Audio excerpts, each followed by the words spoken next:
U.S. and Arab partners disagree on the need for a ceasefire as Israeli airstrikes kill more civilians. Zelenskyy hosts EU official von der Leyen as Russian attacks wound at least 14 people in Ukraine. Protest marches from U.S. to Berlin call for immediate halt to Israeli bombing of Gaza, and more today. Sunday, November 5th, 2023, on the Dunkley Report. The United States and Arab partners are disagreeing on the need for an immediate ceasefire in the Gaza Strip, as the Israeli military says the besieged enclave's Hamas rulers are encountering the full force of its troops. Israel's military says it has encircled Gaza City, and its airstrikes killed civilians at a UN shelter and hospital in the main combat zone. There is growing international uproar over the soaring death toll and deepening humanitarian crisis nearly a month into the war.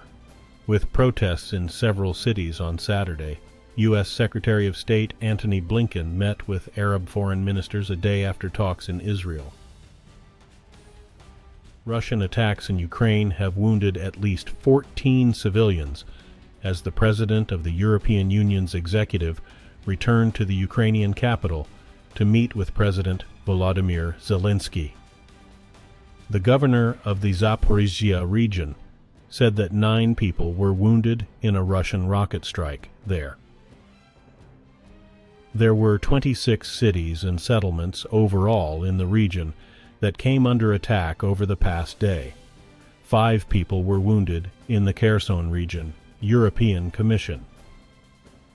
President Ursula von der Leyen said that talks during her 6th visit on Saturday would focus on the path for Ukraine to join the European Union, and how we will continue to make Russia pay for its war of aggression.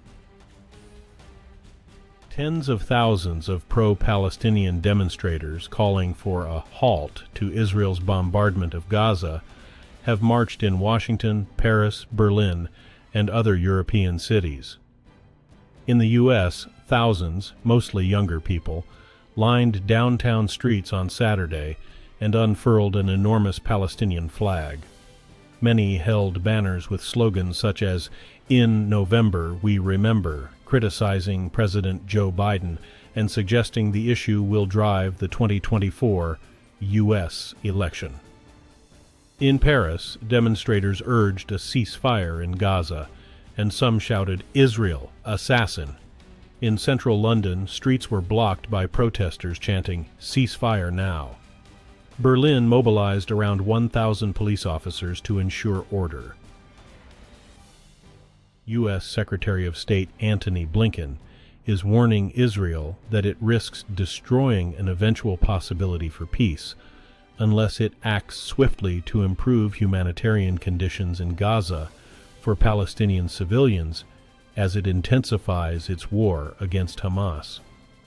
Blinken on Friday bluntly called for Israel to pause military operations in the territory to allow for the immediate and increased delivery of assistance.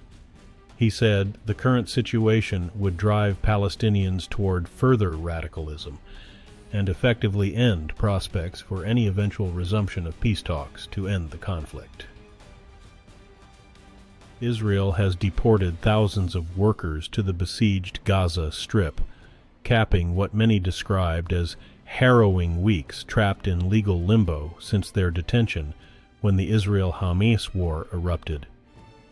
Some workers, streaming by foot Friday through an Israeli crossing that had been sealed shut since Hamas unleashed its brutal attack on southern Israel, October 7th, told of violent mistreatment by Israeli authorities in detention centers.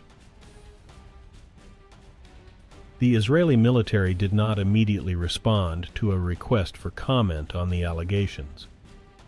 The workers' grim march back to Gaza's devastated war zone also concluded Israel's years-long strategy of providing economic incentives to impoverished Gazans, even while blockading the Hamas-ruled enclave with Egypt's help. Hours after Hamas militants attacked southern Israel on October 7th, the country's new fortified subterranean blood bank kicked into action. Staffers moved equipment into the underground bunker and started to save lives. The Marcus National Blood Services Center in Ramla, near Tel Aviv, had been scheduled to open within days, but the Hamas raids that killed more than 1,400 people changed the timeline. Staff at the center say the bank supplied tens of thousands of units of blood in the days that followed the Hamas raids, processing more blood than has ever been held in Israel's reserves. Center staff members say the steel and concrete facility, some 50 feet underground, is safe from rockets, missiles, chemical attack, and earthquakes. Israeli warplanes have conducted airstrikes along the border with Lebanon as the militant Hezbollah group attacked several Israeli army posts, including one that was struck with 2 large rockets.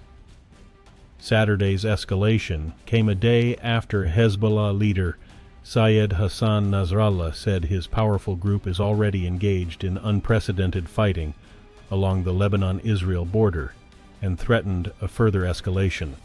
He threatened a further escalation as Israel's war in Gaza with Hamas, Hezbollah's ally, nears the 1-month mark. The Beirut-based Al Mayadeen TV reported that Hezbollah has fired 2 Birkin rockets carrying heavy warheads at an Israeli post known in Lebanon as Jal al-Alam.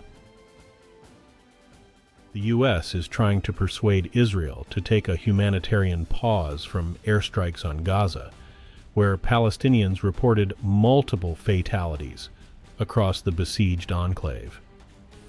U.S. Secretary of State Antony Blinken is making the new push to ease the plight of civilians.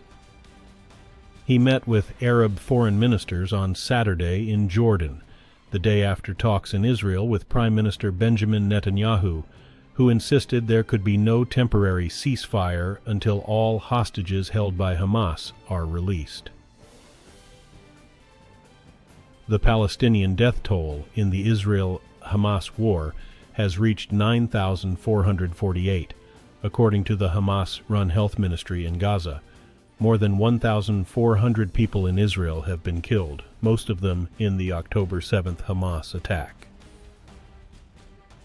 Thousands of Iranians gathered on the streets to mark the anniversary of the 1979 takeover of the U.S. Embassy in Tehran.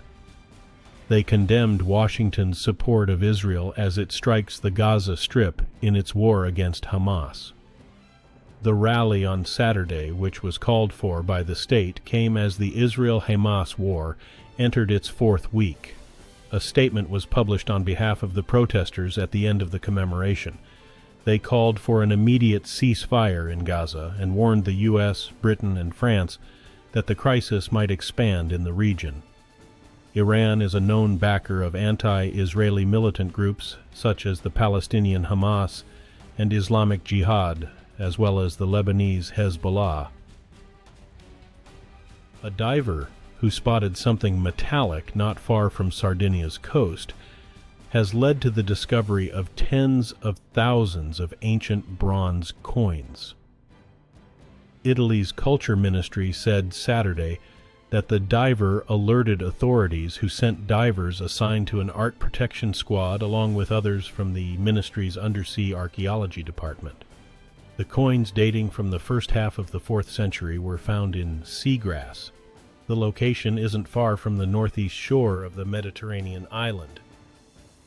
The ministry didn't say exactly when the first diver caught a glimpse of something metallic just off Sardinia's shoreline. The exact number of coins that have been retrieved hasn't been determined yet, as they are still being sorted. Today's news was reported by the Associated Press. This has been the International News for Sunday, November 5th, 2023. Thanks again for joining us here at the Dunkley Report.